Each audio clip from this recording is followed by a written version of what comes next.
Okay, good people, good afternoon, and thank you so much for coming on to this Boost Bespoke Programme webinar titled People Build Businesses. And I think it's absolutely crucial in keeping them, it will be the key to your recovery. And when I say people build your business, if you are a business that has one person, you've got to look after yourself too. This includes all the advice to yourself, as well as to a team and your team if you've got one. I think we're in very strange times and it's really challenging, and people are all at different stages, I've learned by speaking to clients.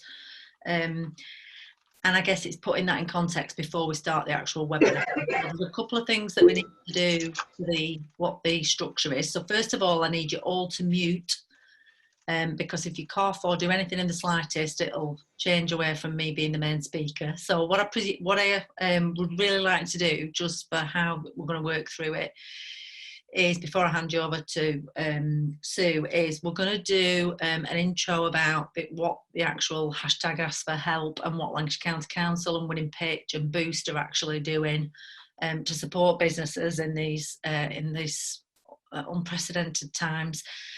And then I'd like to go through the webinar slides and just go through those, working through them, and you making some notes whilst we're doing that. I believe we're sending out a copy of the slides at the end of the presentation. But I think making some notes as we're going through them, and I'm going to give you some time to think as we work through them. And then I'd like to move to about 40 minutes, perhaps a bit longer, for questions and answers.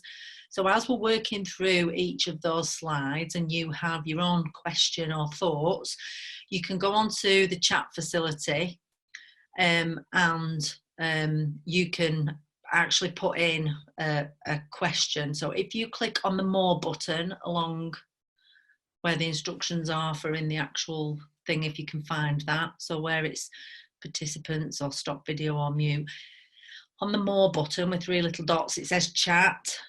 You can actually go onto that chat, so you can see on my screen now, and you can type a message. And that question will come up to everybody. If you want it just to me, you can just send that chat to me, or you can put your thoughts and questions up there and then we'll come and answer them in the questions and answer session. If you've got any questions outside of here, if you've got any questions outside of this session, I know Sue and her team and John Dingo are going to be contacting everybody that's been on the webinar to see what further actions you've got, what further support there is, and how Boost will support you through Winning Pitch, its main delivery partner.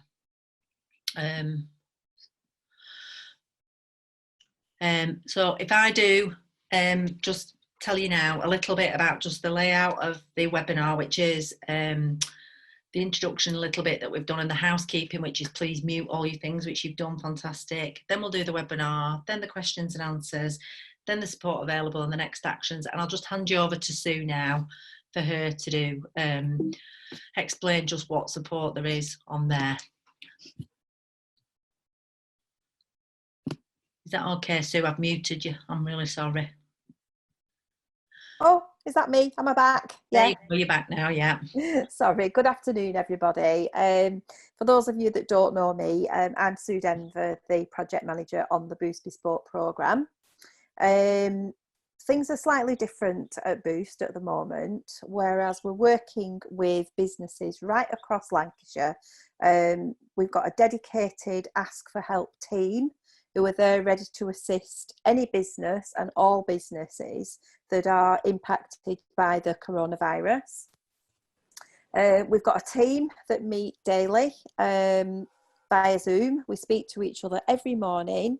We liaise about what our clients' issues are, and we all put our heads together and try and find answers to your questions. There's a questionnaire that we ask you to complete. And you know, we try and come up with some resilience tips, you know, to kind of help you through. So we've put together a series of webinars that we're hoping can help you kind of refocus onto your business. So this is the first one in our session, in our series of sessions. So I'm going to hand over to Hayley, and she's going to take you through the slides. But can I just mention one thing, that the session is actually being recorded. So we just need, you know, because of GDPR, it's compliant with all our Boost GDPR and Winning Pitch GDPR, but we just have to let you know that it's actually being recorded. So I'll hand you over to Hayley, and then at the end of the session, we'll all be here to answer questions. Well, thank you. Okay, thanks, Sue. That's great.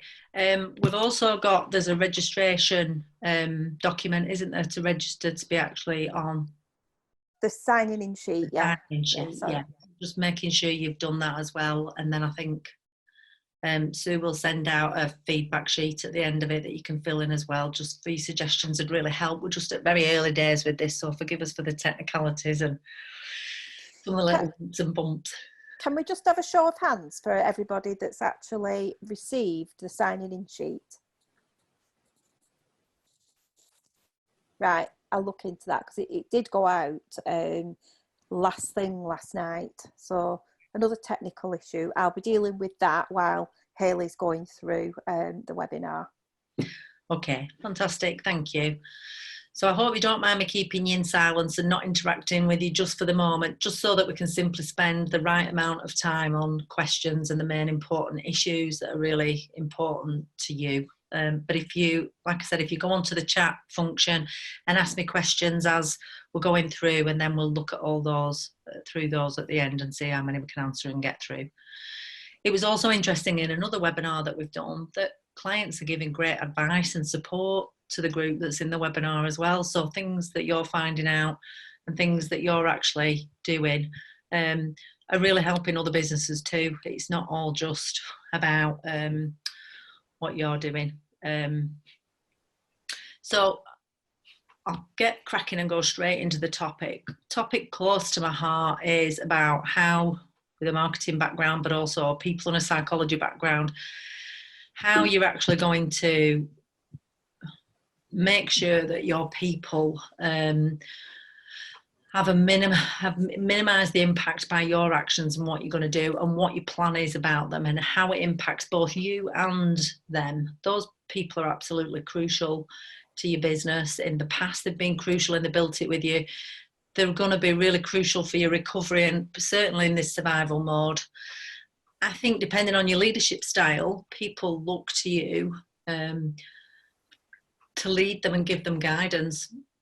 And it is a lonely position, being in a leadership position. That won't change even under the current crisis. They'll be looking to you even more for that leadership and communication. And I think you need to decide your next steps and the order that you're going to do it in, and how you communicate that will really determine the loyalty going forward and what they're doing. And managing impact and damage limitation. The lovely Amanda Jackson's on, which is a top PR guru, and she knows everything there is about damage limitation. So please forgive me for teaching you to suck eggs at that bit. But I think we just need to really think about it from lots of angles. And I think whatever webinar you attend or whatever business action or plan that you're doing, the thing that I think we all have in common is there is just so much going on in our head at the moment, and how you prioritize that, how you keep calm during that, and be confident in your next steps, that you've made the right steps for your people and yourself and your business, and how you assess your people and get your messaging just right. So what we're going to cover will be your next steps. Now, just a note on this, I think people will be at all different stages with this, depending on the staff. I've had contact from clients that have already furloughed the whole team and the furloughed themselves. And then I've had people who are furloughing some but not others and keeping a skeleton staff going. And then there's people that have had huge demand because of the industry and the sector that they're in, and they're having to do things at a massive fast pace just to keep the people on board. But people are really stepping up and doing great. I want you to be able to decide your next steps and your order of priority, communicate it, think about the loyalty. I think it's really key that you understand resilience.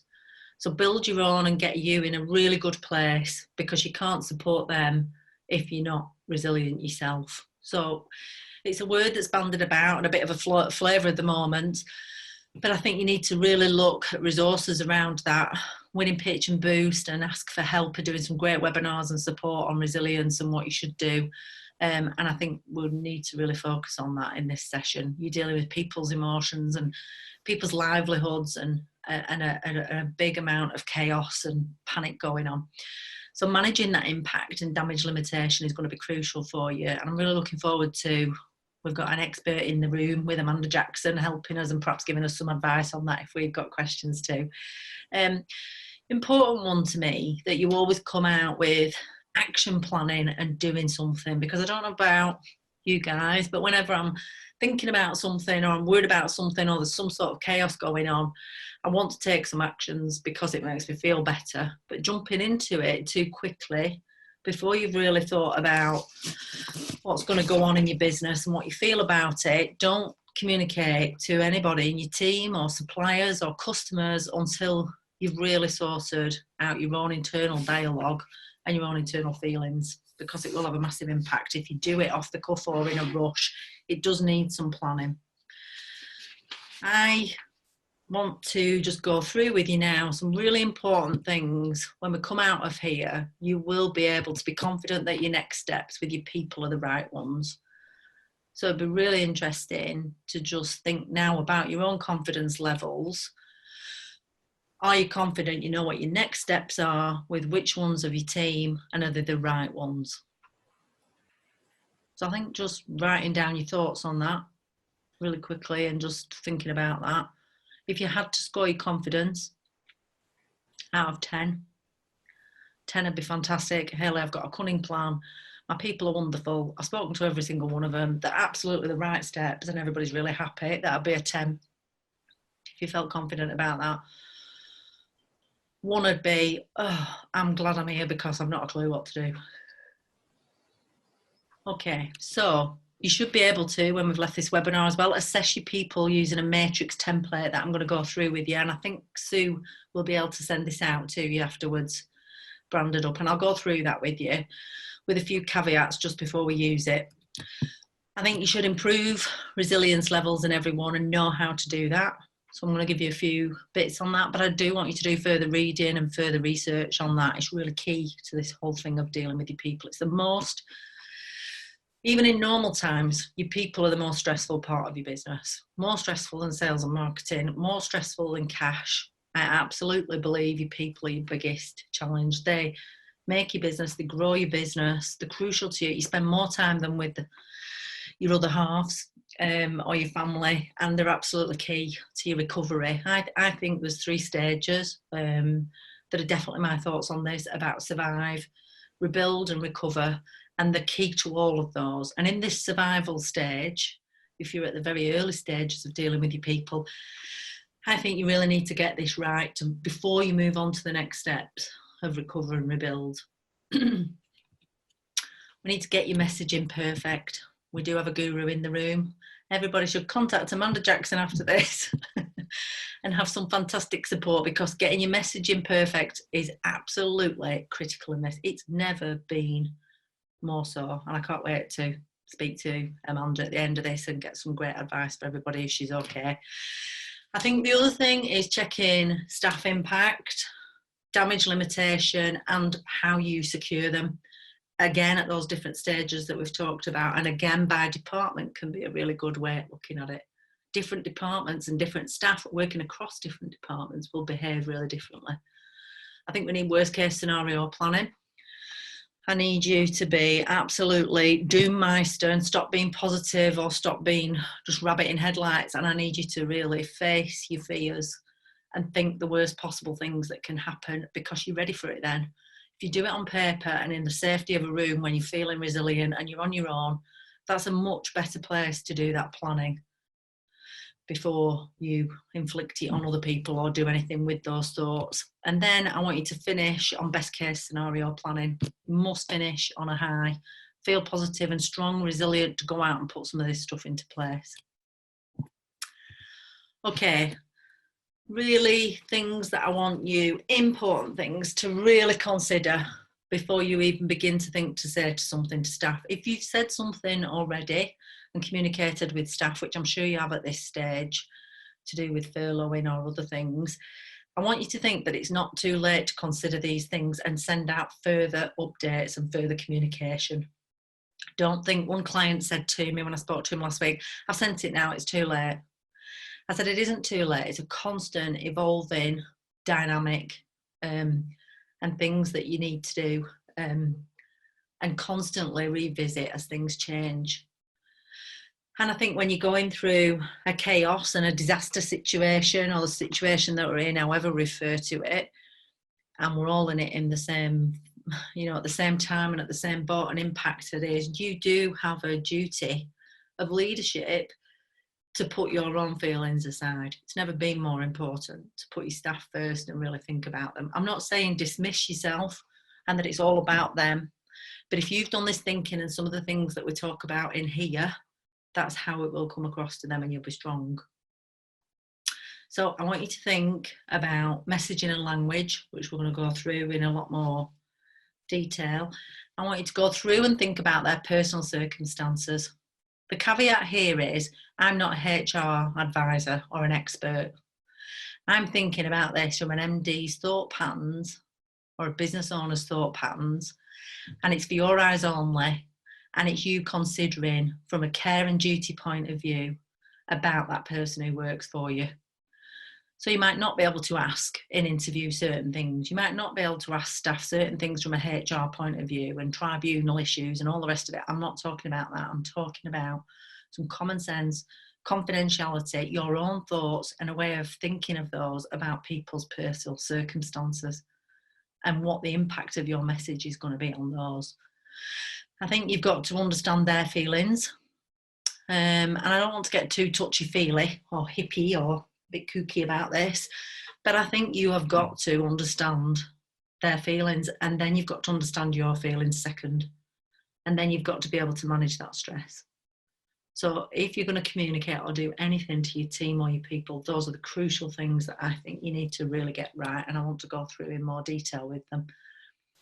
Keep putting your questions down if you want to in chat, or you write them down and then just bring them to us at the end when we unmute and start having the question and answer session. I think the other thing that's really important is about writing your message in one go. But before I go into that, what I'd really like to do is just talk to you with some bullet points, and there's some more notes coming out to you on this, on the slides. I think your leadership and communication style is really crucial, and sometimes we don't analyse that. I think you need to spend some time looking at the really good best practice there is about how the best leaders communicate, and try and diagnose and pinpoint your own style of leadership and communication, because we're not always self-aware. We don't always monitor it or check it. We haven't got a boss ourselves if we're running that business. So there's nobody who keeps us accountable. So I think, first of all, I want you to think that never before has your leadership and communication style mattered more. I think there's three things you need to think about here that I'm just going to give you a minute or two just to have a think about it. The first one is decide how often you are going to guide your team and update them. So is it going to be weekly, daily, a big massive one-off piece of communication and then you never speak to them again? Is it going to be by text, WhatsApp group? How can you control that communication flow? How are you going to guide them and give them instructions on how you're going to guide them and update them? So just have a think about that for a couple of seconds. Think about the regularity that you'd like to do. How often will you do that? Second one that I want you to think about is your personal values and ethics. They should continue consistently. I had a client contact me last week, really upset. She'd spoken to her team and had been hasty and said something to them and was out of character herself because she was under a great deal of stress. other members of the board had been totally different and didn't support in what she was trying to say. And her normal values and ethics and leadership style just went out of the window. There is nothing wrong, I don't think. It'd be interesting to get your views and questions later on. There is nothing wrong in saying, I'm in this situation and I'm in a bad place too at the moment, but I will improve and I will come back to you. I'm working on a plan as we speak. Don't have to say in a bad place. You choose your own language, but say I'm in challenging times at the moment. Actually being honest with people and telling them how, you know, and your team and your staff, you know, give them a chance to step up. You don't have to be the one in control, solving and sorting everything. So think about your personal values and your personal ethics. And you should be consistent with them.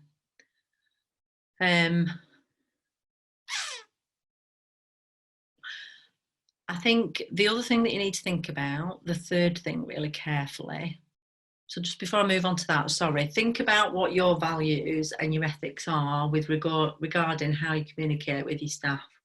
Let me give you an example. Ethically, you might be and have a protective leadership style, and they are very subservient and are not proactive, and you manage them very decisively, very logically, and that is the style that you do. Your personal values in your own personal life and how you've dealt with them previously and consistently, if you start doing something different, that is going to unnerve them. That is going to really rattle people because they're looking to you for that strength and that leadership. So again, just self-awareness and knowledge about your own personal values and ethics is really key, I think. The third one is about your messaging and your languages.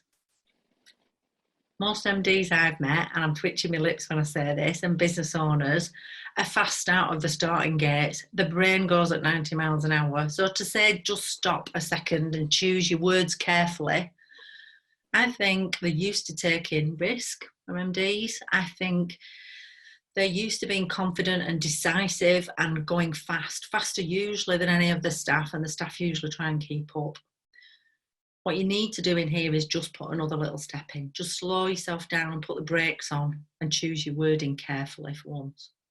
It's really, really important. You'll never get another chance. I think somebody once said a really good thing to me, and it's in a lot of different readings and quotes and famous motivational stuff. People don't remember what you say to them. They remember how you made them feel. So I think it's just really thinking about that. How are they going to feel with, you know, and understanding their feelings piece. I think about the personal circumstances. This is a really tricky one because I'm not doing it from a HR point of view. I'm doing it purely from a feelings and a bit of a human point of view. Think about your staff and your team at each level and make a list of each person. What are their personal circumstances? And do it in an objective way, not judging it now or ranking it or prioritising it, but just simply putting that down and thinking about the home lives, the resilience, what impact your message will have, and really thinking about the past things we've got. I've got a really good people assessor matrix that I want to go through with you. And I'll do that later on in the webinar, but I do want to come back to that because you do need to have that scenario and looking at it from lots of different angles, because it will make a difference to your decision, I believe, but it'd be really interesting to discuss it later and see what your thoughts are. I think on the understanding their feelings, they look for you for reassurance, they look to you for direction and leadership. And I think it's easy to forget. I'm not sure how long all of you have been in business, but I think it's easy to forget when you're an employee how vulnerable and powerless you absolutely feel when there is something drastic going on with your boss and your job. And sometimes being in somebody else's shoes, they rely on you to fully support their household and family. And this isn't to make you feel worse.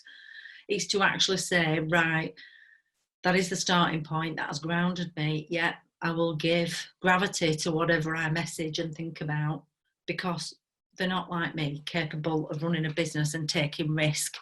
Because if everyone was good at taking risks and being brave and resilient in the levels that you are, then they'd all be running the business.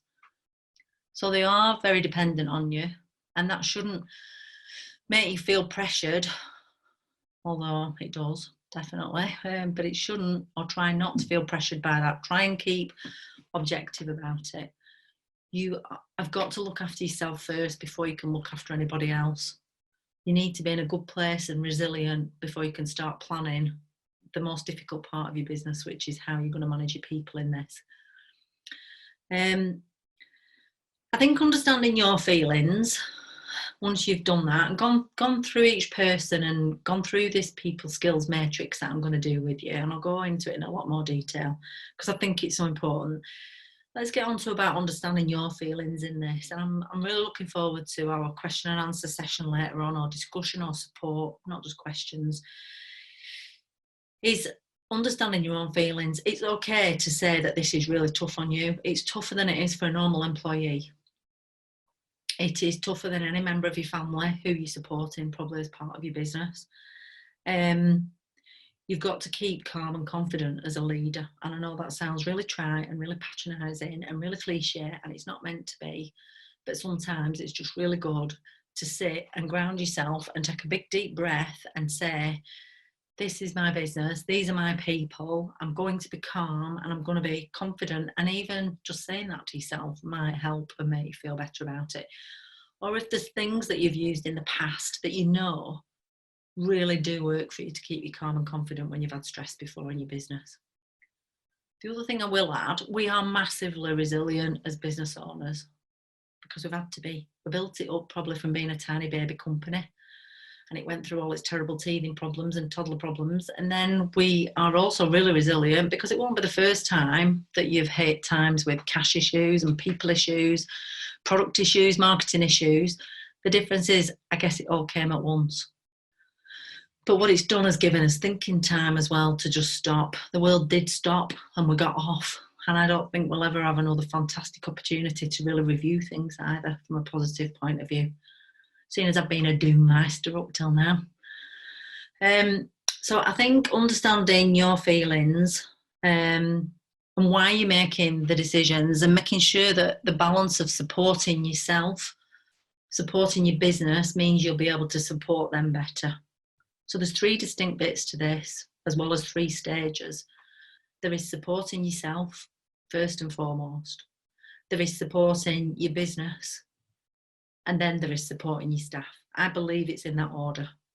Because if you're not in a good place, if your business isn't in a good place and you've got it into a survival mode, it's no good talking to people.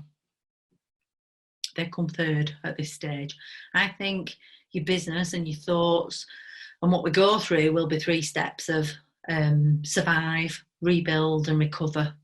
And I think you'll do different things at different stages. This right at this moment is the initial starting point before you move to recover and rebuild. If you get this right, your foundations are in place, it'll make the next 2 stages much easier. Managing your stress is a really key one, that. We all know our own levels of stress management, I think, and our own resilience on the whole. If we don't know it ourselves, surely our nearest and dearest definitely tell us. Because I've had some great feedback from my daughter this week. She went, "Mum, you're scaring the dog and you're scaring me and you've got to get a grip." And I said, I know, I just need to just go quiet and just go in a dark corner, and I just need to, besides drinking copious amounts of wine and lots of chocolate and crying and bawling and wailing. And I just think you've just got to be easy on yourself sometimes, because guess what? I reckon everybody's going through that. And I know you men in the room, she said, being extremely sexist, well, won't be showing any emotions and won't be showing any madness. But I think there's just lots of turbulence of feeling going on with everybody. And it's about being aware of your stress levels. And if you've just got super resilient and you're super good at working with stress, then you've already ticked that box off, and that's great. A really good client of mine came up with a really good viewpoint. I didn't think he was in touch with his real emotional side. He's very reserved, very logical. And he said to me, I know my stress levels and I can recognise it in other people. So I think it goes back to that about know yourself and be really self-aware as a leader and a manager and an owner. And then you can help other people because you spot the signs in them. So even if you can cope with it fantastically, you've still got to be able to recognise it in other people and have some strategies for them and some help and some plans that you can help them with or signpost them to. A really good client of mine just said to me, Haley, I had an occupational health scheme under my insurance policy, so they didn't insure me for the coronavirus COVID impact, but I didn't know we actually have access to an occupational health scheme, and they can have counselling support for up to 5 hours on the phone. So we don't know often what's covered in our insurance policies or what we've got, something that was set up way a long time looking back in the company. So I would double check that. I think as well, finding good sources of information and being a really good place for your staff to be able to contact and go to and managing that communication flow. Check if those sources are right and up to date. You know, I've got a client who's sending out a little mini bulletin every morning. Now, she might be repeating the same things on it. You know, it was interesting. Sue said before, Sue Denver, winning pitch are having a meeting every day and keeping in touch. And yes, some of them may feel a waste of time and some of them do things and some don't. The point is you're absolutely connecting and contacting your people and keeping them close. And the closer and better that you do that, the sooner you can spot things and try and do things with it. I think if you get it wrong now with your staff, and this isn't to frighten you or be a doommeister, your staff may make rash decisions and you might be worried about it, but you might not have voiced it to yourself. So I spoke to a great company. She's always kept her staff really on board and all the rest of it, but one member of staff has slightly different circumstances, and it just shook her to the core when she announced things out to her other team, and she's now lost that person and can't get her back because she's gone off and done a different route. So people might not tell you when they're really stressed. Keep checking and keep asking them, how has that impacted you? Can I help you? I'm here to support you. Make sure that you secure those staff, however, whatever format they work for you, or those key people around your business. Make sure you ask them how they're feeling and what's going on and what their options are, because they will have come up with their own options. And some of them might not be correct. They need to know your input into that. I think about writing the message in one go. Really important one, this. Because whenever I've had to write anything difficult, but again, it'll be good picking Amanda Jackson at Tiger Fishers PRs, brilliant brains at this. Write it in one go, straight from the heart, straight from your gut, write it down, and then start picking it to bits. Because if you plan it too much, you certainly end up with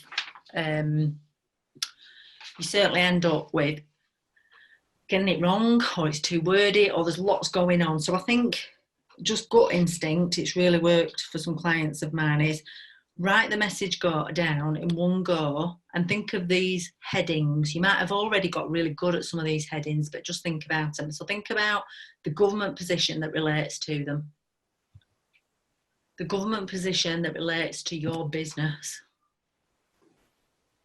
Then think about your position and the future of your business that relates to them.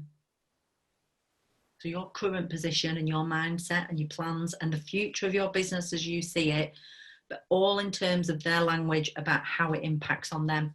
Then think about your position and future of your business that relates to you. I think going through each one of these as well, is thinking about, you will always come second, and I don't mean that horribly. In this, when you're messaging them, you come first when you're thinking about it, but when you're actually messaging them, anything you put down, it should all be in terms of them, and then the next subject down. So the government position to them, the government position that's your business, then your position and your future of your business that relates to them. But I think it's key to balance that with your position and future that relates to you. They need to know the impact on you. They need to know the implications and the tough decisions you're making. in the next, you know, couple of key weeks and key months that you work in. I think your current position and immediate risk management actions really reassures people. I think sometimes we underestimate people, that when the real chips are down and you've got some real staff who you think might not be able to cope with things, I think you'll be gobsmacked at the resilience if you send things out to them. And if you tell them about immediate risk management actions, they're going to feel very reassured. I think your review and timeline and how they're going to be updated, I would definitely want to know that if I worked for somebody, because I'm making probably 1,000 decisions in my own head and in panic. And even if you've said you've furloughed me or whatever's going on in the business or you need me, I still need to know when you're going to review it, how often you're going to update me, and how I'm going to be updated, in what medium and what method. Then before sending, it's take you quite a bit just to get that message down in one go. I want you to check the following. Check your current HR information. Things won't change if you have a member of staff that has given you issues in the past and has used HR, compliance and legalities. That isn't going to change in this current crisis. In fact, it'll elevate, because that's their method of dealing with things. So really check out your current HR information. It's fast moving and changing all the time. And I would suggest when you speak to somebody about HR, it's not just about the legal compliance part, it's actually how you communicate it. If you get a really good HR person, they will help you shape and craft that message and give it the once over. Absolutely critical, that, where they've dealt with disaster recovery in the past and impact and damage limitation. Really key to do that. Check your facts carefully are from up-to-date trusted sources. There is a lot of nonsense out there. Social media has never been at its worst, I don't think. I just think you need to really check that your trusted sources are up to date and you are giving your staff the best that you can without getting overloaded with news and awful things and social media. Think about the government websites and their latest update. Now you might say, Hayley, my staff can go and have a look at that themselves anyway, my team can. That's not the point. It's about you looking at it too and you furnishing them with that and giving them that information. HMRC, I know they're slow out of the ground and there's lots of things going on with that, but they are having to deal with unprecedented things. Check about, you know, the sources. So somebody may come to you, a member of staff. Let me give you an example. A client of mine came back to you. She has 45 staff. 45 people were messaging her 3 or 4 times a day, each with a different question, because she'd never managed their expectations about how to communicate. She said, I'll get in touch with you. But sometimes you have to really spell it out to people clearly what that communication is going to look like. And this is how I need you to communicate back to me. So we'll go into that in a bit of detail later on about the call to action. I think looking at Boost and the hashtag Ask for Help and the help and support that Sue Denver and her team are doing a great job of at Winning Pitch as a key delivery partner of Boost, is there is some amazing stuff and it's flowing out by the hour and improving all the time. We're guinea pigging on you doing these webinars. You're on day 1 of the webinar journey, so I'm very sorry if there's technicalities and all sorts going on, but I think there's some great stuff on here. And it reminds me, just my own feelings coming on here, that I'm surrounded by a fantastic Lancashire business community that are just great people with great businesses and great mindsets and great leadership, and being holed up at home without having people and surrounding you, you know, can be challenging. So I think wherever you can connect to other business owners and like-minded mindsets and people that are going through your things that your staff don't have to go through, I think that's really good for you. Or your main, like your ops directors, giving them support by putting them onto webinars, I think is really, really useful. I think having a solicitor, if you haven't got your own solicitor or the company isn't big enough, I would definitely ask a solicitor friend just to cast their eye over it. There are some that have been furloughed in certain types of business that can still give you a legal view on it, even if they're not HR specialists or employee specialists. Still think that's really worth speaking to somebody. Your accountant. I tried to speak to mine as little as possible, but I shouldn't say that. He's very grumpy. But he's a fantastic accountant, and I realised how in his serious, very considered approach, he's actually calmed me down and told me lots of different things. And I know some of my clients have told me great stories about how their accountants really stepped up. We sometimes forget they're a bit like a comfy old pair of slippers, don't they? We should be asking them to step up too, and I think they can be a great source of information for you. They're in direct contact with HMRC and can get through when we haven't got a cat and mouse chance, so don't forget your accountant. Universal credit, I think you should definitely be checking that out, because depending on what you're doing with staff, or just being able to give them full and clear information, you're great as a business owner, taking it probably for granted that you're fantastic at absorbing a huge amount of information and making decisions with it. Mere mortals and per staff and little great, normal, simple, straightforward people who are not used to dealing with huge amounts of information just are in a complete quandary about it. So you giving them some really good, clear information, I think is really helpful. Councils, there was a fantastic client on earlier on one of the webinars, and he said the grants are starting to flow out from the councils now, and he came up with a great point, which was make sure they've got your up-to-date payment details. So if you're in receipt of small business relief, they might not, because you don't pay, they don't have your up-to-date current bank details, so make sure you filled that in. And make sure you can check if they've got any localised support. Please don't send your message yet. We've still got about 20 more things to do to it. No, I'm only kidding, we're nearly there. So review and check your message, that you've written it out, you've checked all the practicalities and legalities. I think you should review and check it now with key trusted people that you have, and really ask their view and ask them to be really honest.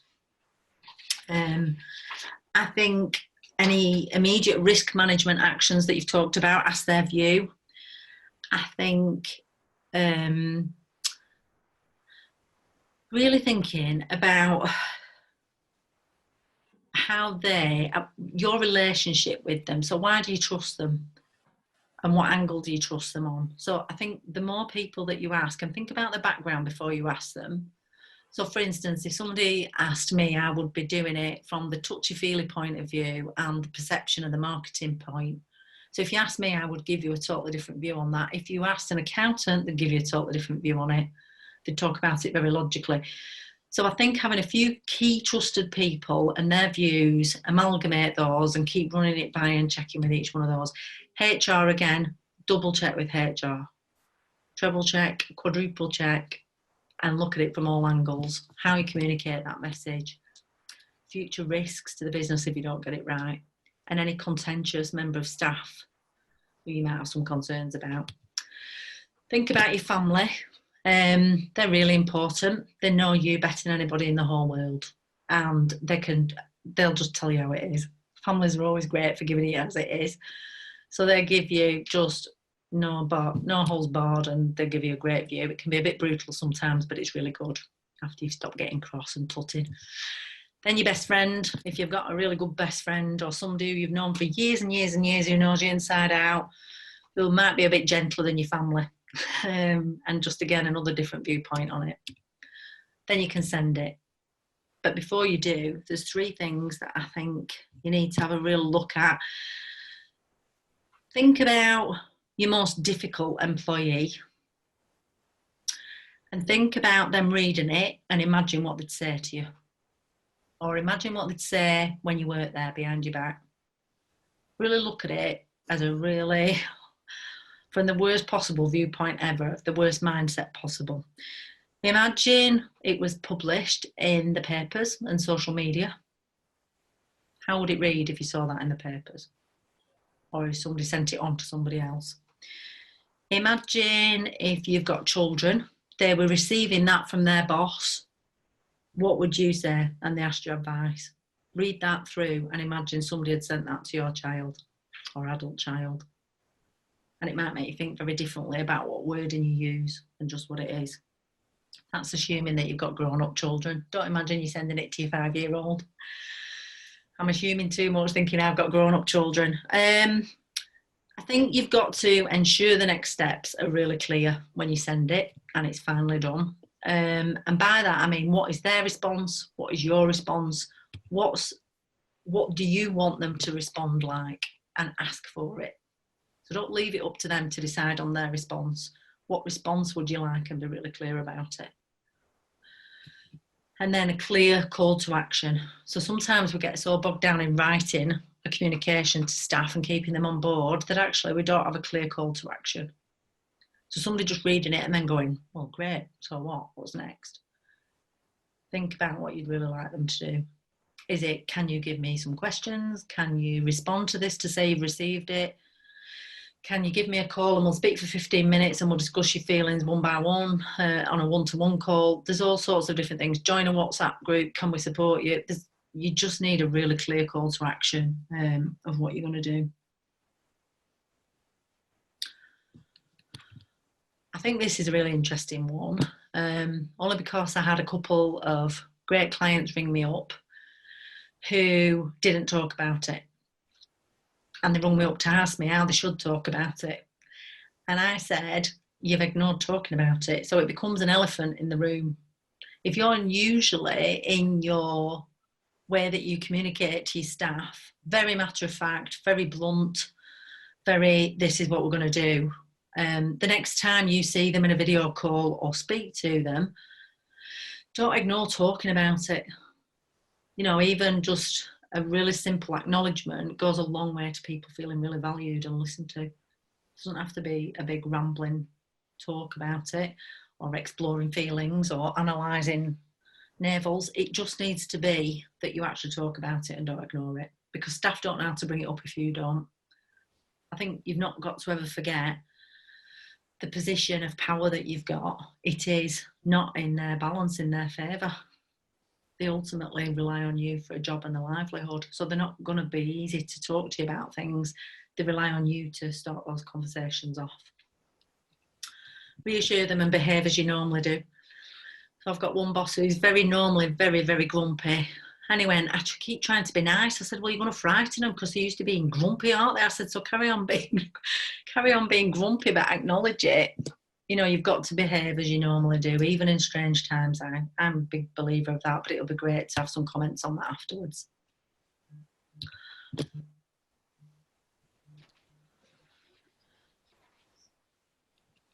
Okay, this is a real tough bit, and I apologise now for it being quite glum and sitting here and deep. I promise to be more uplifting after this and leave it on a high.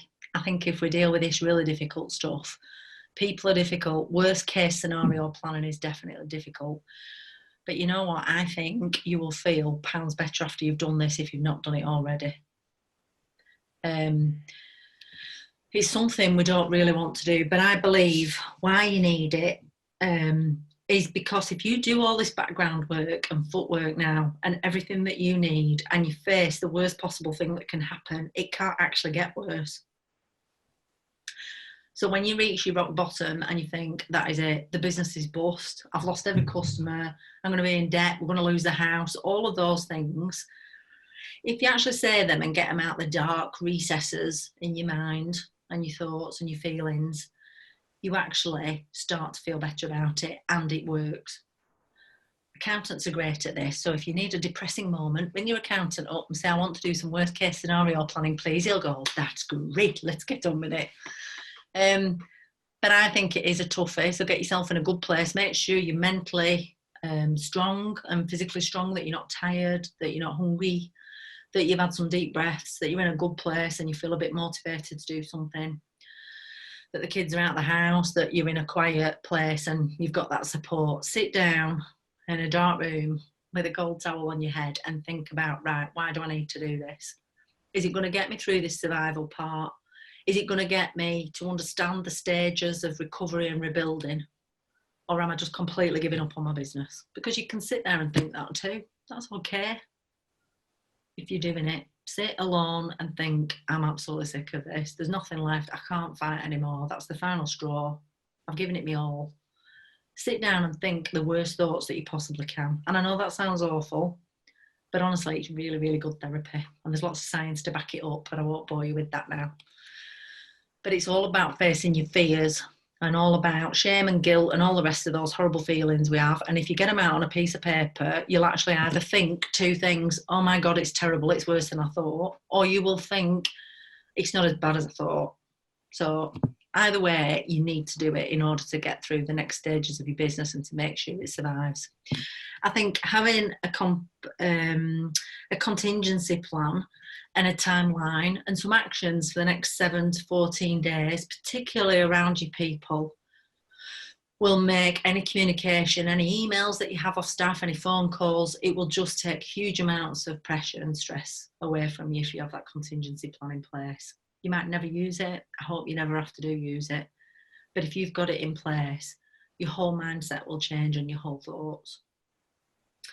I think you've got to detail staff by department in that once you've faced your fears.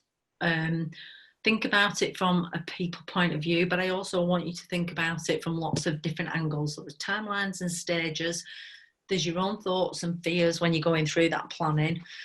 There's the options open to you from every single possible option available. You know, some of the big guys on the high street that have got big, huge boards and management teams are going through some of this tough stuff, aren't they? Like Debenhams, and deciding to put things into administration. So I think you've got to look at all your options, whether you're going to use them or not, because when you've got the full picture, you can really get through that then. If you've secured your people and you've thought about them in a contingency plan and how you're going to communicate, you're going to really improve your recovery. You're going to be out the starting blocks as soon as it all switches back on again.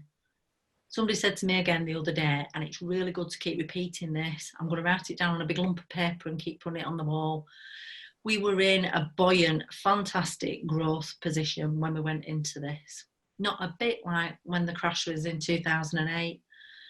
Everybody, every client I was speaking to, and huge numbers of different people were saying, oh, this is absolutely gutting, because I was just right on the cusp. We'd started to really take off. Things were doing really, really well. We put a lot of things in place. So I think when we come out of it, if you get over this and get your plan right for when you come out the starting blocks with your people, I think you'll improve your recovery massively. It will go on a much faster timeline. I think you've got to do your plan from a people perspective, using that skills matrix assessor that I'll try and get up in a second on the screen, but I know Sue said she'd send this out to you.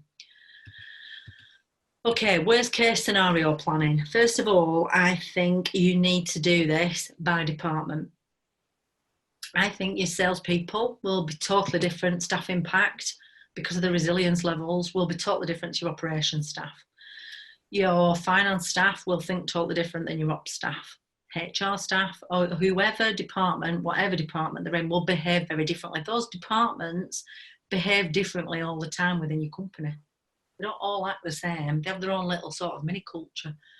So the staff impact will be very different on that. You know, who's strong in the department? Who has the most influence in that? What are the day-to-day roles and tasks that they're doing? If I look at finance as a first one, you should access all the information that you can get from your advisors. Even if you think some of it is useless, look at your banks and your lenders. Think about it from your finance department view.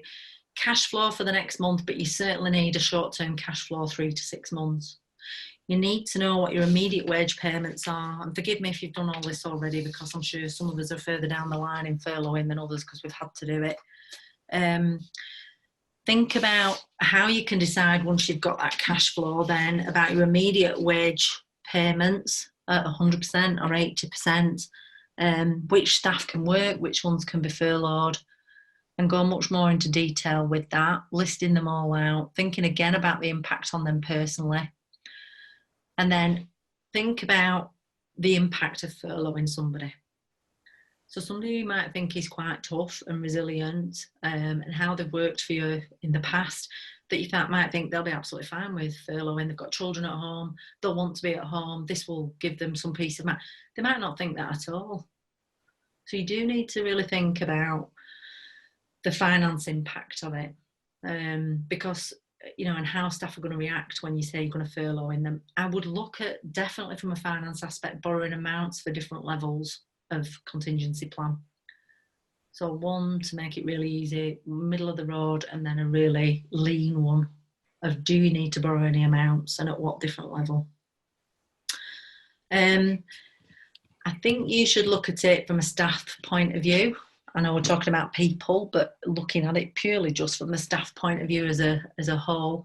Assess and score so you've got a big full picture of your biggest asset. And I'll pull up this thing in a second and go through it with you. So you need to be thinking about things like skills matrix, length of service, compulsory training that still is needed by them, that will be needed in the future, resilience levels of the mental and physical health in the past and the future from a care point of view, not a HR point of view, but a human aspect point of view. Just simply a way to manage your own thoughts about that person's resilience. The home life and pressures, the needs, some of them might want to be furloughed, some might not want to be. HR implications, their future career plans is a good one that came up with several of my clients last week. About the career path and how they managed that person and what they were doing.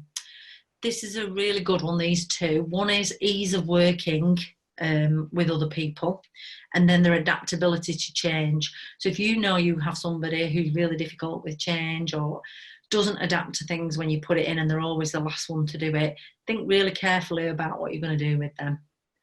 So specific to bits of their actual profile and how they tick. If they find that really difficult, you might have to do something additional to them than you would to the rest of the team. Think about their attitude and the work ethic. I've had clients coming on to me saying that I've been absolutely gobsmacked by our staff have stepped up after I've been in trying to sort out problems with culture and attitude and that they've not wanted to do certain things. People are really stepping up now. It's really made everybody really think about the job, the future, the career, what it means to them. And it has just given everybody a fresh starting point and a fresh view. I think we should go through each item and I'll just double check that with the top that you fully understand it, if that's okay. And we've got time, Sue. I'm just looking at the time. Might not have time actually. I'll send it to you and then if you've got any questions you can speak with Sue. Is that okay, Sue? Yeah, that's fine. Okay. We send it out and then people just come back to me. Yeah. Absolutely fine. Okay, if you're just not sure or you need a bit of clarity on it. But they're pretty self-explanatory and I've given some instructions on the Excel spreadsheet. But it's those sort of items that we were talking about before. Skills matrix, length of service, redundancy pay, etc. All sorts of things. I think if you complete that people matrix template, I think your head will be in a really good place about how you get an ultimate overall score of that person and how they're going to go forward in your plans that you've got, both your worst case and your best case. I think you should look at operations. So looking at the numbers of people in your operations department and the type of contribution you need in the ones that haven't been furloughed, or if you're furloughing them all, what you need going forward in your longer term plans. Training for skills gaps. So if you've suddenly diversified into a new product, for instance, I've been working with a company, it's taken on 20 new van drivers, delivering a totally different product to what they normally do.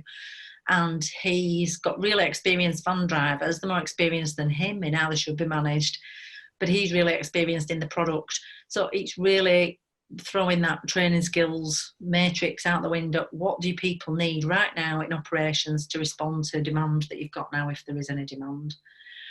If you're not doing anything and this is a time of reflection and review and building the business back up and it's not possible to do something just yet, think about the training of your skills gaps going forward, that now you've got this real time to think about this. And this is often something MDs don't get a chance to do.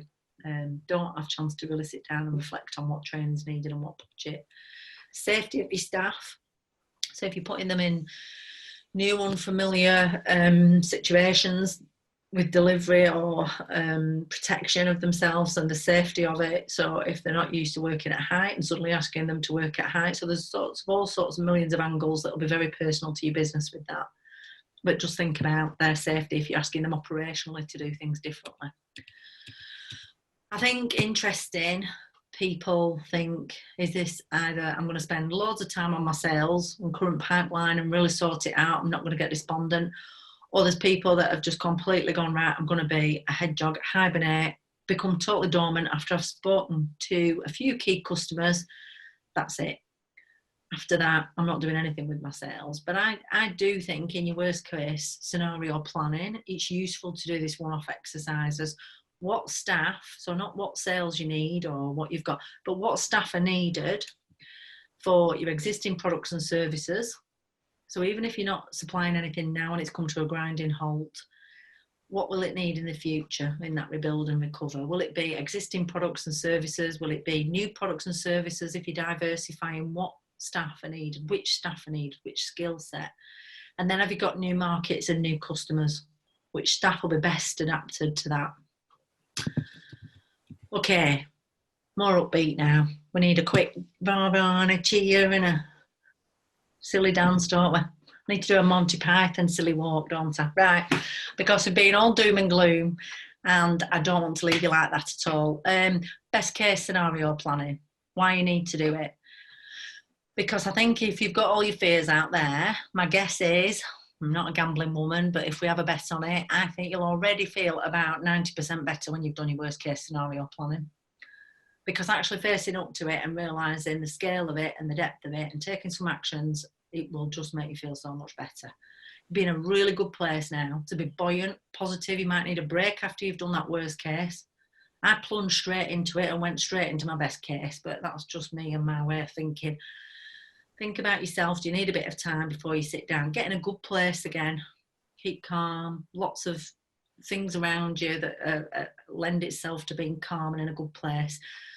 And think about why you need to do your best case scenario. What confidence have you got in your business and yourself and your team? What's the best possible thing that could happen? What's a growth plan? What's your contingency?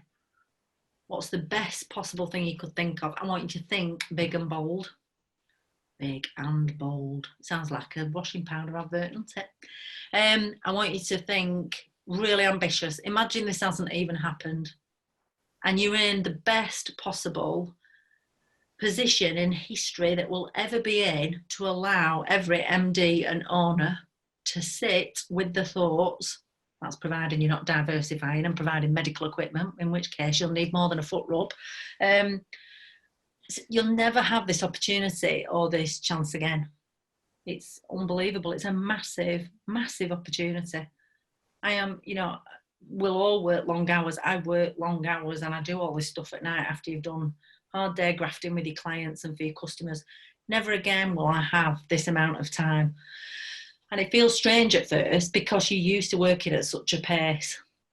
But to actually be able to stop and do this, I think is incredible. We're really, truly blessed.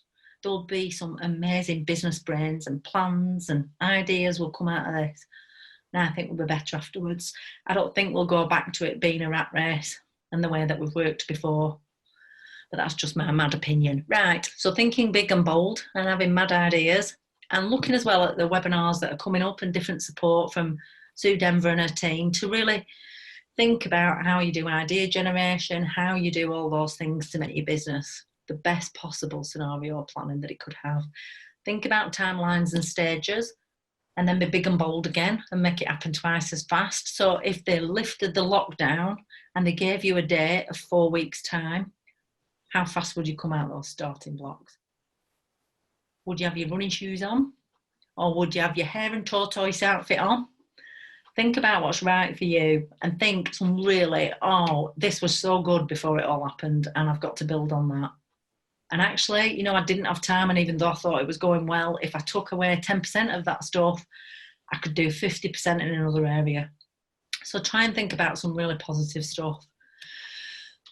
Don't forget in your best case scenario planning, think the best of your people. I think when they're driving you mad on a day-to-day basis, the last thing you ever want to do is think of best case scenario with your people. I don't mean that horribly. They're just very, very huge amounts. They need very, very huge amounts of your time and energy. Think now, who are the best people in your team to help you rebuild that business? And who's going to get out the starting blocks? and really help you and be fantastic and step up again and again and again. I had a really great example the other day off a lovely client. He'd taken on a new guy. He'd only been there literally 2 weeks. He wouldn't have been able to furlough him, decided to keep him on, and he's already come up with 5 different ways of processes that he's bought from his previous business and absolutely knocked the owner's socks off.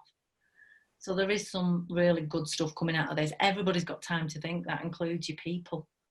They're a fantastic source of ideas and how you can better do things, but they might never have ever told you before.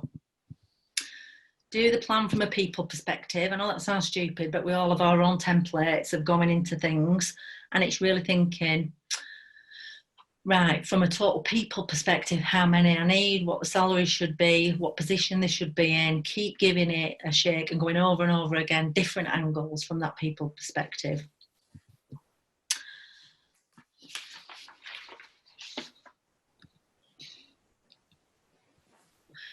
I'm going through the same headings as I did for worst case scenario planning when you were sending the notes. So again, best case scenario, detail that staff impact for the best case scenario by department, exactly the same way that we've just done that worst case, and do different levels of growth. I think it's, if you feel too optimistic or you're thinking this is just nonsense and I'm being absolutely ridiculous here and it's la, just think, do a few variations at a few different growth rates. So I'd have really good, straightforward, healthy growth that's achievable and coming out of the starting blocks. Then I would have middle of the road that feels uncomfortable and it was probably more than I was going to do before. It's probably 10 or 15%, 20% even higher than what you were doing before when it was already on a growth trajectory. And then I think you should do a ridiculous one. The equivalent of doing a naked cartwheel down the front street, because I think you should definitely do something mad in these mad times, because I just don't think we know what's around the corner and how we're going to do it, and I think you'll be really surprised. We often don't give ourselves that time to really think outside of the box. Once you plot this out, it's easier to assess it and feel it and try it on for size and work it out step by step. It'll get your ideas and your real juices flowing, and listen to other examples of how people have already diversified, and it'll stimulate you. And then you're ready when we get back to full throttle. There'll be steam and smoke coming off your motorbike wheels, won't they? We'll all be off on a mission. Okay, so do it by department. Best case scenario finance, best case staff, best case operations, best case sales and marketing. So what we've covered today in this, I'm so sorry for talking at you, because usually when I'm in workshops, people are having a lovely going through it all and talking and bouncing ideas. I want you to decide your next steps and the order of priority. I want you to communicate effectively and how you're going to retain the loyalty at a difficult time. Build resilience, find out what that is and how you can get it the best you can. Manage your impact, and hopefully we've covered some stuff on damage limitation. Scenario planning. Sue won't be able to wait to see with her team those fantastic best case scenario plans and how we can help you going forward with all the support that's out there. And it'd be great to listen to all your questions. And is everybody unmuting themselves? Can everybody see the group chat on my screen? Growth Lancashire doing a Yeah, got the chat. Brilliant. Do we just want to do it verbally because everybody's okay with their unmute off, rather than looking at particular questions on there? Who wants to go first? Is there anybody out there? Put me on the spot. Amanda had a hand up. Oh, you're on mute, Amanda. That was a round of applause. Oh. Guys, it's you guys having it tough when you've got huge teams. There's only little old me in my business, isn't there? And that's been hard. I've had to give myself a slap with a wet fish, so goodness knows what you do with 15 or 20 heroes. Now, don't be shy. Now, come on, guys. I've got to encourage you. Is there any questions? Must be at least one question for Hayley. All right, I'll break the silence. It's Tim. I think when you're deciding on issues such as furloughing, which you said, sometimes you can't actually use the best employee. It might have to be you might have an awkward sod who's great at IT who you can't get rid of because you need them. And I think one thing that maybe you have to do is try and avoid the appearance of an A and B team of those who've been furloughed and those who haven't for when you reconstruct afterwards. Yeah, that's a brilliant point, that, Tim. Fantastic advice.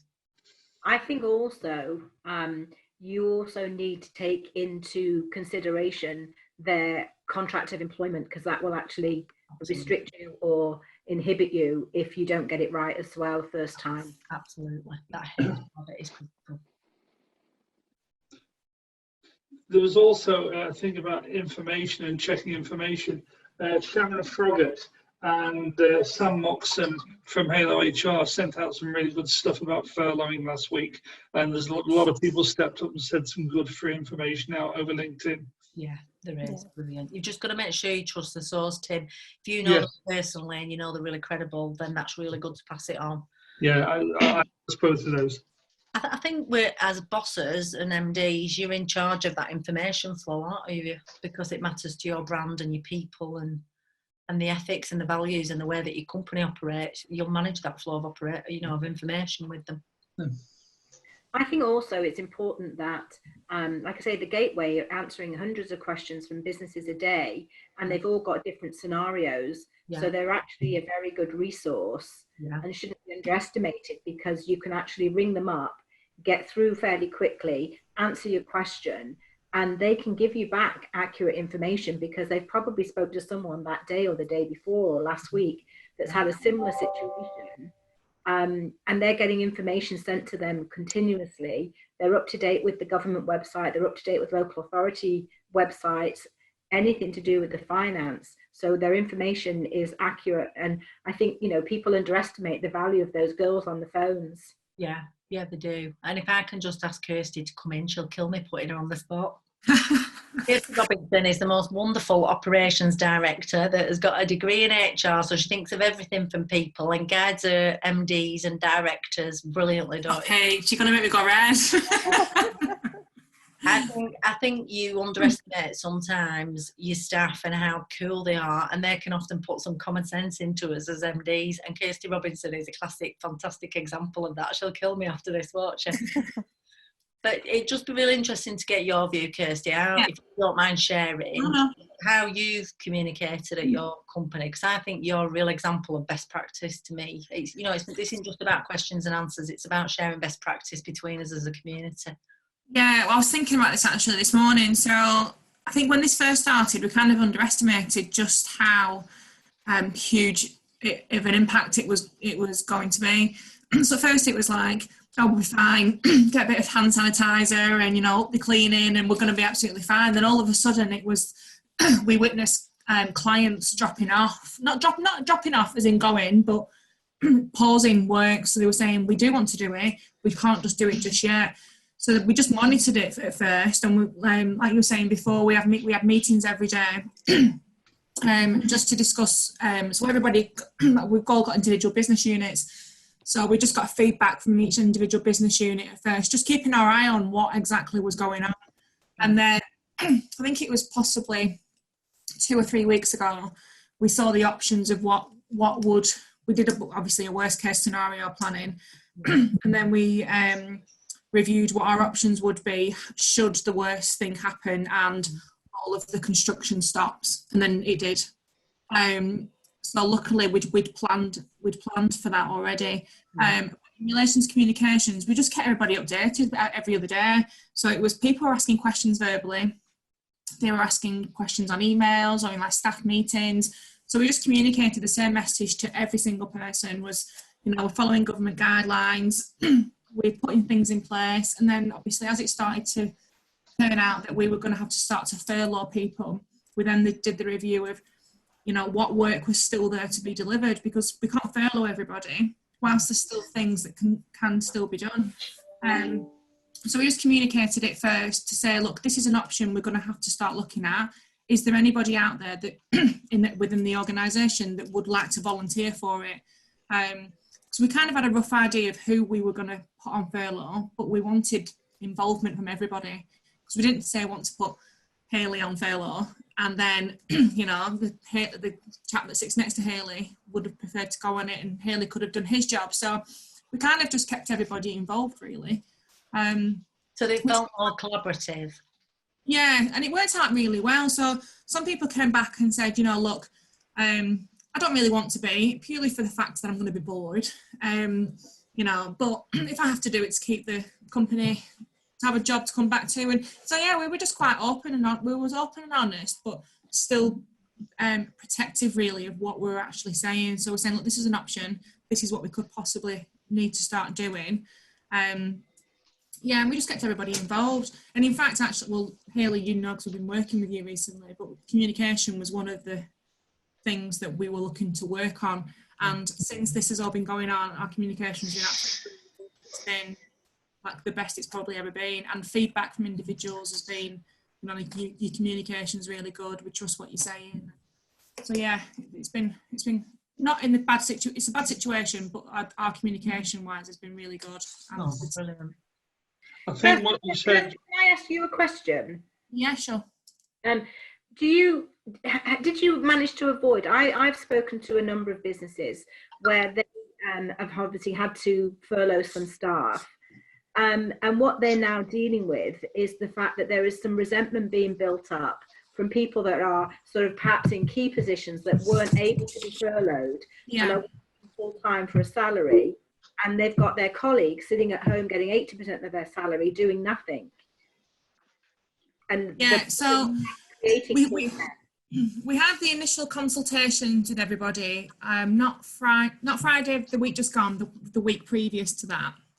But everybody was had an email saying that, look, we're going to be starting to furlough people from today, from I think it was the 1st of April, but everybody got spoken to on the Friday. So when we called them on the Friday, they didn't know whether they were going to be furloughed or whether they were going to be staying. And we asked everybody to just keep it under wraps as well. So we said, until we've spoken to absolutely every individual, we're asking nobody to say anything at the moment. And then we wrote out to everybody to say who had and who hadn't been furloughed. So at the end of Friday, we had a meeting, and everybody was like, yeah, everybody's taking it really well. You know, there's been no, why is he staying and why am I going? And then as the weekend went, and then we had our call on the Monday, it was, oh, Tom's spoken to such a person, and he's a bit pissed off because he hasn't been furloughed. And we're on the BBC, you're not allowed to swear. No, it's okay.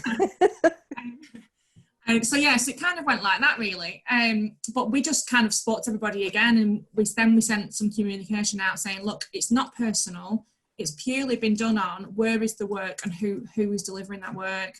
And because a lot of our work is by the same clients, we wanted to try and keep that client communication. So the client still feels like they're very much involved. So what we didn't want was to put, say, Jack on furlough, even though Jack's been working with that client for the last 5 years and there's still work to be done, and then hand them over to somebody else. So we still had to keep that relationship there. So I think there was a little bit at first, but everybody has been, you know, we've said the same message to everybody. In order for everybody to have a job to come back to, this is what we need to do. So whilst we are aware of people's feelings, the underlying bit is, do you want a job to come back to? We haven't said that to them, but that's what the underlying bit of it is. Yeah, I mean, I was meaning the people that are actually coming in and working every day for 100% of their salary, as opposed to the people that are sitting at home getting 80% of their salary. Not the people that have been furloughed, but the people actually in the workplace. No, there hasn't been. There's not been really. To be fair, there's only, I think, 10 people who haven't been furloughed. There was potentially going to be more, but then when we started looking into the workloads, we realised that we couldn't furlough some of them because there was still work there to be done. So we held them back.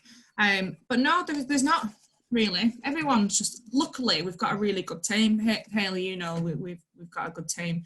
And we're all just kind of mucking in together. So no, there's no, like, I'm not resenting Suzanne because she sat at home and the weather's lovely outside and she can do whatever she wants. Oh, really? You big fib case. Yeah, I know you are, really. I'm just sat here now gazing out the window like it looks lovely outside. Yeah.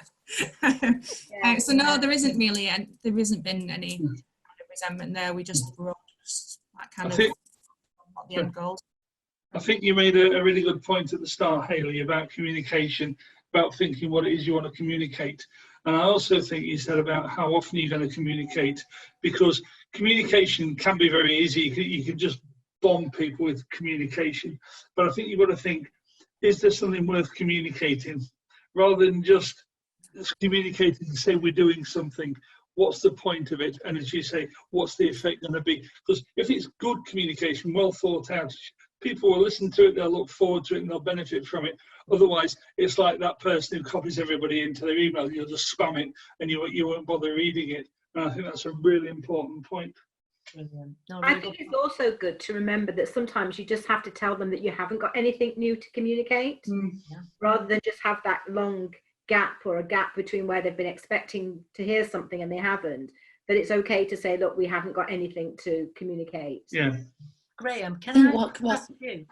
Sorry for interrupting. I just wanted to ask Graham, because I've worked with him in the past. He might kill me for putting him on the spot. But his leadership and skills is on another level, isn't it, from your background? And I just wondered, have you handled it differently and done anything different to your management and leadership and your communication? I suppose because of the nature of our industry, we're a little bit lucky in that everybody works isolated from everybody else. So there's no crossover between the different members of staff around who speaks to who and who says anything. And we've dealt with it pretty much on a business saving point of view, that we started off laying people off before furlough came out, because we could see the problems that were coming. Obviously, we work a lot with restaurants and hotels, and they started to shut really early. The staff took it very, very well. Those that have had a furlough letter since, who were laid off, are very, very happy with life at the moment. So we're in contact with them. I've been in contact with them today. In fact, I sent something out today about utility warehouse and reviewing of bills, just so that people have got something positive to look at while they're off. Nothing massively about our business, because there's nothing much to tell them, but a lot about other options that are available to them. So again, it's just trying to keep in contact. I've got email addresses for all my staff for the first time ever, which is a proper achievement. I'm very impressed. So yeah, we're just keeping in touch with people as best we can. Yeah, good. Amanda Jackson, the lovely PR top messaging guru, who I'm sorry I've been teaching you to suck eggs. Have you got any words of wisdom before? No, I was just going to say I quite agreed with something that you'd said earlier, Hayley, about setting up your frequency of communication. So I think that's really something that the government has done, and I think we can all, love them or hate them, look at how the big bodies do this. They've said that there will be a briefing every day. There is a briefing every day. It's at a similar sort of time. And so I think it's for all business owners to decide what sort of frequency they need to be looking at, and then stick to it, because in that absence of information, you get back chat, theories, rumours, and that's what we don't want to have. So yeah, and also that looking at everything through the COVID lens. I mean, I'm sure we've all seen, everyone's at a different place, but I'm sure we've all seen, some people going, saying that they're absolutely on their knees in this situation, whereas others are going, I've never had it so good. I've never had more money, and they don't sit well, do they? Not together. So I think looking at everything through that COVID lens is really important right now. Yeah. A client gave me a really good comment, just the last final one, or if other people have got things to say as well, just before I pass you over to Sue, is that guiding your staff on how to communicate outside of the company is really important as well, I think, because a client of mine had not managed one of the social media accounts, and they put something out there about what had gone on.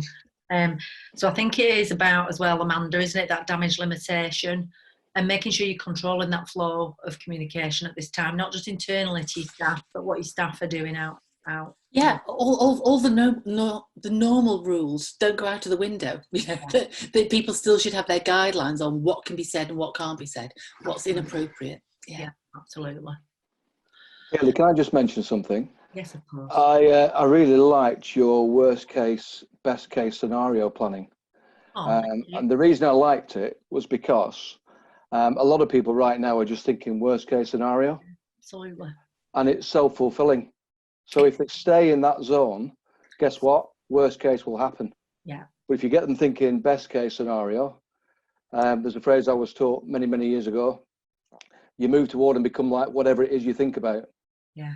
So if you think about best case, guess what? You'll move towards it. Yeah. So that was really, really good. Oh, thank you. Well, I love what you said to me in that other webinar, which was that formula that you've got. I'm sure you'll say it better than me, that E plus R equals O. Yes. Yeah. Events plus your response equals the outcome. So events we have no control over whatsoever. Our response we have 100% control over. And it's that has the impact on the outcome. And then I'm going to have to pimp Graham out because he's the best chief negotiator you've ever met, walking shoe leather in the mere mortal land. So if you need to negotiate with any suppliers or staff that are particularly horrible, I think you should pay Graham at least £200 an hour, because it just run things round and we're talking to a trained negotiator here with hostages. Flattery will get you everywhere, Hayley, as always. Sorry, he'll kill me now on revealing him. Oh. Has anybody got any more questions or any more support or advice or anything? I'm sorry I'm taking you over time. I'm conscious. I do it all the time in real life, so it wasn't going to change on the webinar, was it? And I've been so lonely on my own. I've been like the donkey off Shrek. I'm so glad to see you all. I won't be rocking and spitting now. I'll be very good. Is there any more questions or anything that you'd like to do before I pass you over to Sue and tell her your support that you've got? At the next steps that you can do, would that be helpful? Oh, sorry, Sue. Hayley, can you call me? Yeah, of course I will. I've lost all my numbers from my phone, so I was going to call you the other day, and I didn't have your number. Oh yeah, of course I will. All right, thanks. Oh yeah. Okay, well, I'd like to Pass them over say to you, Sue. Yeah, is that okay? thank you. Yeah, a massive big thank you, Hayley. That was absolutely brilliant. Oh, and just hope everybody enjoyed it and got a lot out of it. I certainly did. Just to reiterate really about the consistency of meetings and things, we, Winning Pitch, as a partner of Boost, we have to attend a meeting every morning at 9:15 with Andrew Leeming and the rest of the Boost team with all the partners. So every morning at 9:15 we meet to speak about the day before, what we've done. We look at the Ask for Help programme, and you know, we generally keep in touch. That's kind of rubbed off on me with my team. So we speak every day at 12 o'clock. Our management team, we speak twice a week.